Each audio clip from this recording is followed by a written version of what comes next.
بسم اللہ الرحمن الرحیم۔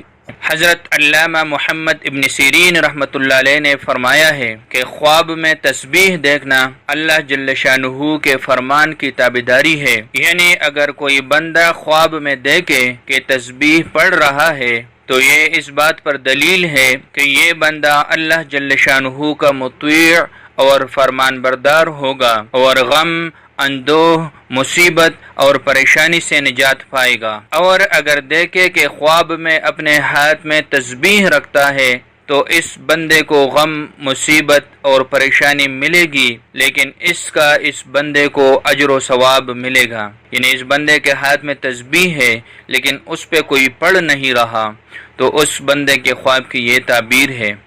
اور اگر بندہ دیکھے کہ تسبیح کے ساتھ اللہ تعالی کا شکر پڑھ رہا ہے تو یہ اس بات پر دلیل ہے کہ یہ بندہ دین میں قوی ہوگا اور دنیا کا زیب و زینت اور مال پائے گا۔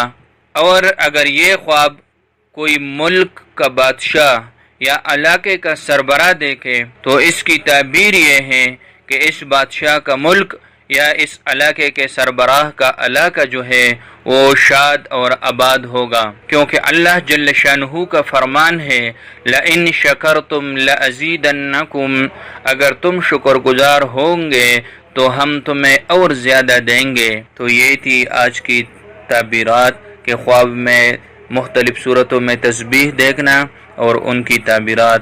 امید ہے آج کی ویڈیو آپ کو پسند آئی ہوگی، اگر پسند آئے تو لائک ضرور کرنا۔ پیارے دوستو، مزید اس طرح کی ویڈیوز دیکھنے کے لیے ہمارے چینل کو سبسکرائب کیجئے۔ اللہ پاک آپ کو اپنے حفظ و امان میں رکھے۔ اللہ حافظ۔